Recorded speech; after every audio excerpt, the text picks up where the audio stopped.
that's my experience in past businesses, that's where you get in trouble. Okay, well, that's posted on there as well. In fact, it's in a graph form, so you can see month to month. It has year to date. It has, we probably have all of 2012 on that, probably part of 2011, and everything through June of this year. The reason we don't have July yet is we don't have the numbers from Greenacre yet for July. We're waiting for that.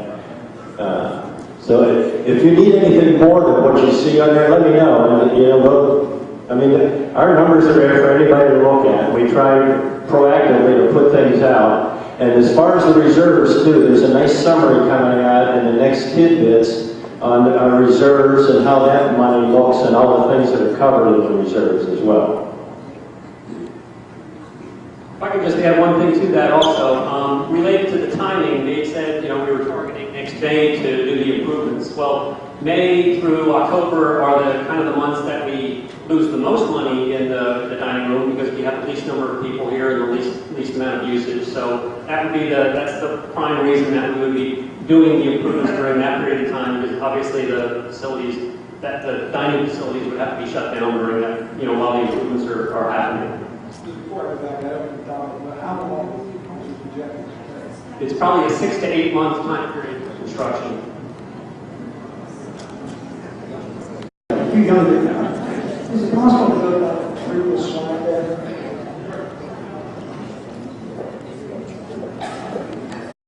You know, we did have something cash flow projection at the end of 2014, but then when we look at February of 19, we've got a loan due of $220,000, and we've got a second forward. You said any type of projection on what this equivalent number to end of 2014 would be out there when the big balloon payment comes due and we're going to do all that good shape for $600,000 and be able to pay down a piece of the loan at that particular time? Yes, we, it's not shown on here, and for brevity, you know, we just put up a small sign. But we did a projection 5-year pro forma running all the way out through 2019. Our operating fund will be pretty healthy at that point. Our reserves will be pretty healthy. The numbers you see there for reserves and operating probably won't be a whole lot different. They'll probably both be up a little bit at that time. There's no way we'll have enough money to pay $2.5 million at that point. So we would require another loan at that point. Now, we started out, our very first loan was $3,750,000. The second loan is for $600,000. So you'll see that those have been reduced quite a bit.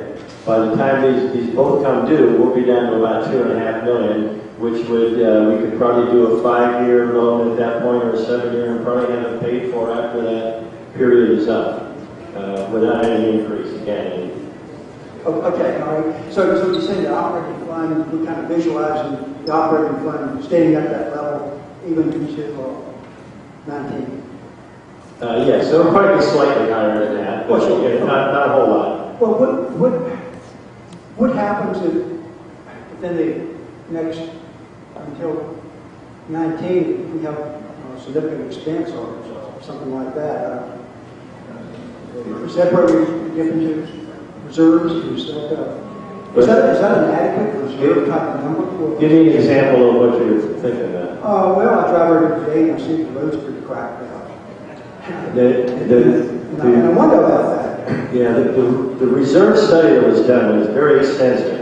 And it does include the road. It includes money for the roads, and for the Master Association is front gate to back gate. That's the only road that we have in there. There's money in there for the reserve. There's money in the reserve for things you wouldn't think of, like painting the inside of this building, power washing the outside of the building, resurfacing the bocce court.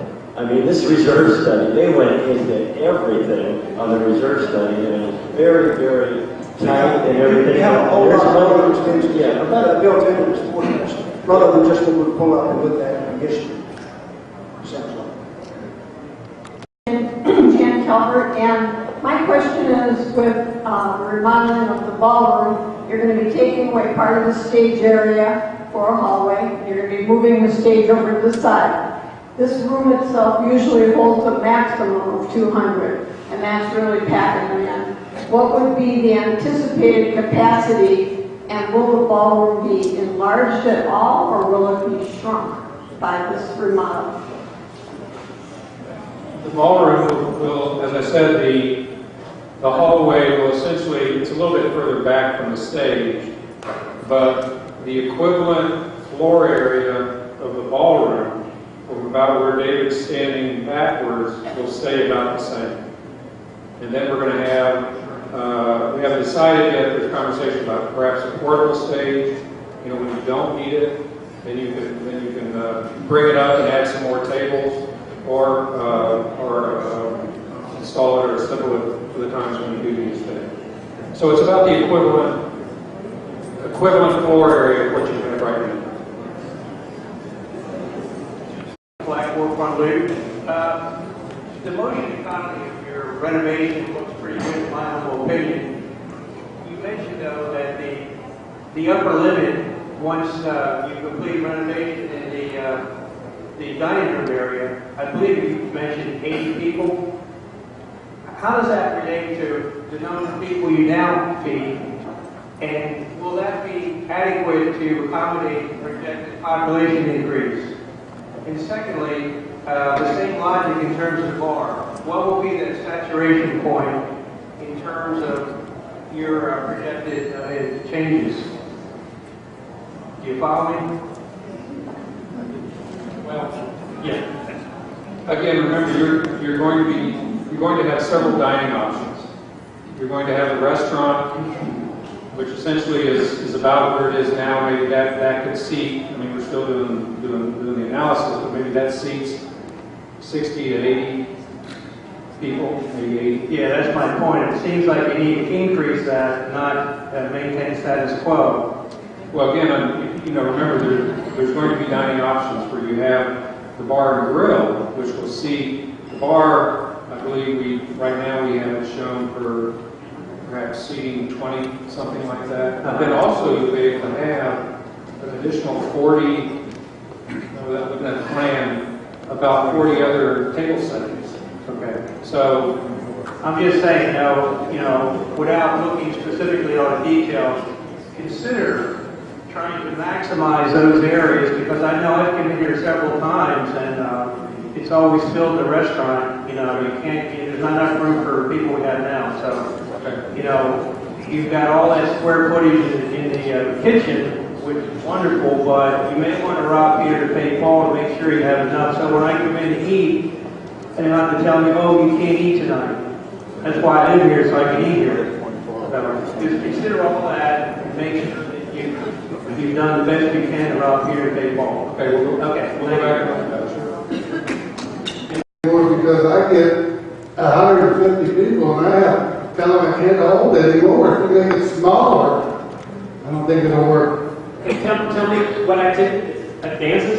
I hold dances, they're free of charge, it's a community thing. I would hold them once a month, but the entertainment and the board won't let me do it. And I turn people away at 150, 160, because it won't hold anymore. If you make it smaller, you're just going to disappoint a heck of a lot of people, right?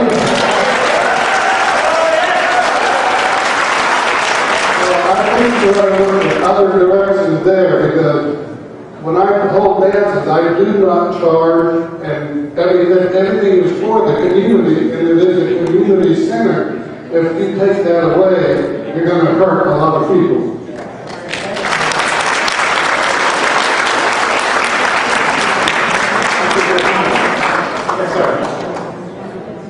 My name is Regis Hopper. I live on Blackwood, Front Loop also. I want to refer back to Jack's question earlier. We're talking about the dining rooms and the 3,000 square foot kitchen, and you have a 700 square foot kitchen now. You want to expand it over 4 times to 3,000 square feet.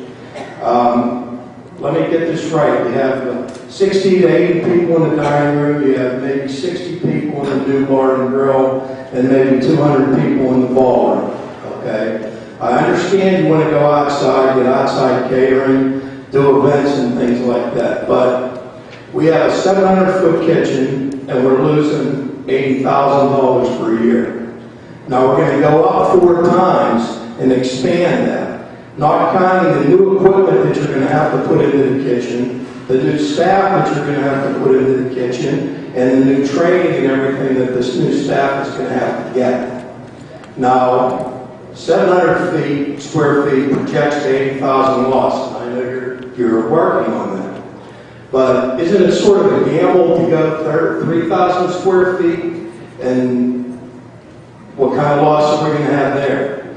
And if it stays at 80,000, then it doesn't really affect us. But it goes significantly above that, that's going to hurt us in our assessments, and I think we're going to have to kick in more money. We have talked about that some. We do need to look at that in more detail. Again, you know, the 3,000 square feet is a placeholder at this point.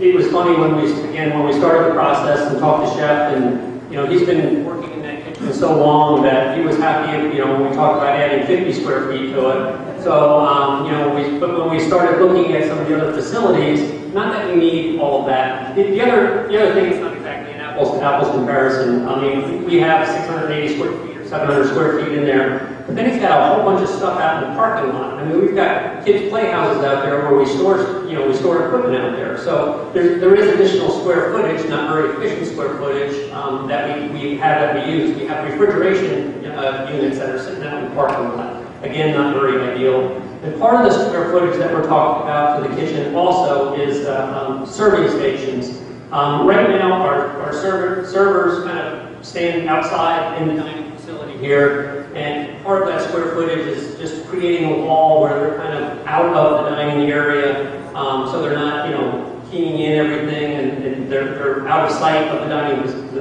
dining area. So it's not exactly apples to apples, but I think you make very good points. They are things that we will look at closely when we move forward with the process. Again, we think part of what we can do are attract other events.